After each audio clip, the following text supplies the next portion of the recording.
Hi ಎಲ್ರಿಗೂ ನಮಸ್ಕಾರ ಹಾಗೆ ಗುಡ್ ಮಾರ್ನಿಂಗ್. ಇವತ್ತು ಮಾಮೂಲಿಯಾಗಿ ಗಂಜಿ ಮಾಡಿದ್ದೆ. ನನ್ನ ಹಸ್ಬೆಂಡ್ ಬಾಕ್ಸ್ ತೊಗೊಂಡು ಹೋಗ್ತಿರ್ಲಿಲ್ಲ, ಹಂಗಾಗಿ ಅವರಿಗೆ ಅವಲಕ್ಕಿ ಚಿತ್ರಾನ್ನ ಮಾಡಿಕೊಟ್ಟೆ. ಅದನ್ನು ತಿನ್ಕೊಂಡು ಅದಾದಮೇಲೆ ಸ್ವಲ್ಪ ಮಜ್ಜಿಗೆ ಕುಡ್ಕೊಂಡು ಅವ್ರು ಡ್ಯೂಟಿಗೆ ಹೊರಟರು.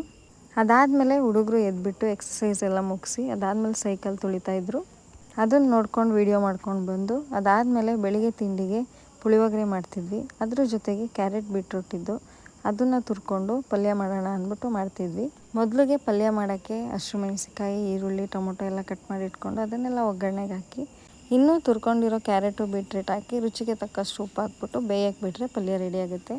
ಇನ್ನು ಪುಳಿಯೋಗರೆಗೆ ಹುಣಸೆಹಣ್ಣು ಹುಳಿ ಬೇಯಿಸ್ಕೊಂಡು ಅದಕ್ಕೆ ಸ್ವಲ್ಪ ಸಾಂಬಾರು ಪುಡಿ ಹಾಕಿ ಅದಾದಮೇಲೆ ಪುಳಿಯೋಗರೆ ಪೌಡರ್ ಹಾಕಿ ಚೆನ್ನಾಗಿ ಬೆಂದಿದ್ದಕ್ಕೆ ಒಗ್ಗರಣೆ ಕೊಟ್ಕೊಂಡ್ರೆ ಪುಳಿಯೋಗರೆ ರೆಡಿ ಆದಮೇಲೆ ಎಲ್ಲರೂ ಜೊತೇಲಿ ಕೂತ್ಕೊಂಡು ತಿಂಡಿ ಮಾಡಿ ಮುಗಿಸಿದ್ದಾಯಿತು. ಅದಾದಮೇಲೆ ಮಿಷಿನ್ಗೆ ಬಟ್ಟೆ ಹಾಕಿದ್ದೆ. ಅದನ್ನೆಲ್ಲ ಒಣಗಾಕ್ಬಿಟ್ಟು ನೆನ್ನೆ ಒಣಗಾಕಿದ್ದಿದ್ದು ಬಟ್ಟೆ ಎಲ್ಲ ತಂದು ಮಡ್ಚಿಟ್ಟೆ. ನಾನು ಯಾವಾಗಲೂ ಮಿಷಿನ್ಗೆ ಬಿಳಿ ಬಟ್ಟೆ ಬೇರೆ ಹಾಕ್ತೀನಿ, ಕಲರ್ ಬಟ್ಟೆಗಳು ಬೇರೆ ಹಾಕ್ತೀನಿ. ಇನ್ನು ಅದಾದಮೇಲೆ ಹುಡುಗರು ಆಟ ಆಡ್ತಿದ್ರು, ಅವ್ರಿಗೆ ಸೀಪೆಹಣ್ಣು ಕಟ್ ಮಾಡಿಕೊಟ್ಬಿಟ್ಟು ಇನ್ನು ಸಂಜೆಗೆ ಸ್ನ್ಯಾಕ್ಸ್ ಮಾಡೋಣ ಅಂತ ಅಂದ್ಬಿಟ್ಟು ಮಖಾನನ ರೋಸ್ಟ್ ಮಾಡ್ತಿದ್ದೆ.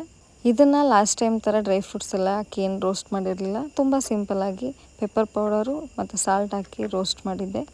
ಅದನ್ನು ಸ್ವಲ್ಪ ಎಲ್ಲರೂ ತಿಂದು ಅದಾದಮೇಲೆ ಸಂಜೆಗೆ ಹುಡುಗರಿಗೆಲ್ಲ ಹಾಲು ಕಾಯಿಸಿ ನಮಗೆಲ್ಲ ಕಾಫಿ ಮಾಡಿಕೊಂಡು ಕಾಫಿ ಕುಡಿದು ಮುಗಿಸ್ಬಿಟ್ಟು ಪಾತ್ರೆಗಳಿದ್ದು ಅದನ್ನೆಲ್ಲ ವಾಶ್ ಮಾಡಿಬಿಟ್ಟು ಇನ್ನು ಸಂಜೆಗೆ ಹೊಳೆ ಆಂಜನೇಯನ ದೇವಸ್ಥಾನಕ್ಕೆ ಹೋಗೋಣ ಅಂತ ಅಂದ್ಬಿಟ್ಟು ಹೊರಟ್ವಿ. ಈ ದೇವಸ್ಥಾನಕ್ಕೆ ಬಂದರೆ ಏನೋ ಒಂಥರ ತುಂಬ ಪೀಸ್ಫುಲ್ಲಾಗಿರುತ್ತೆ. ಇನ್ನು ಇಲ್ಲಿಗೆ ಬಂದಮೇಲೆ ಅಲ್ಲಿ ಫಸ್ಟ್ ಸಿಗೋದೆ ಹಸುಗಳು, ಅಂದರೆ ಇಲ್ಲಿ ದಾನಿಗಳು ಕೊಟ್ಟು ಹಸುಗಳನ್ನ ಸಾಕ್ತಾರೆ.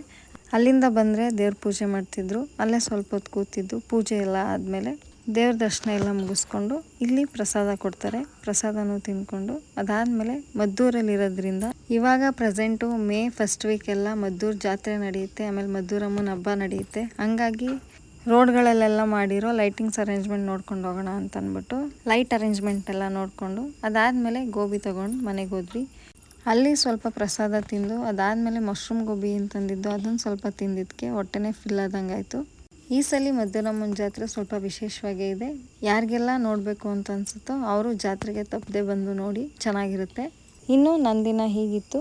ಈ ವಿಡಿಯೋ ನೋಡ್ತಿರೋ ಪ್ರತಿಯೊಬ್ಬರಿಗೂ ಥ್ಯಾಂಕ್ ಯು. ಹಾಗೆ ಈ ವಿಡಿಯೋ ಇಷ್ಟ ಆಗಿದ್ರೆ ಲೈಕ್ ಮಾಡಿ, ಸಬ್ಸ್ಕ್ರೈಬ್ ಮಾಡ್ಕೊಳ್ಳೋದನ್ನು ಮರಿಬೇಡಿ. ಮತ್ತೆ ಮುಂದಿನ ವಿಡಿಯೋದಲ್ಲಿ ಸಿಗ್ತೀನಿ. ನಾನು ಸ್ಪಂದನ.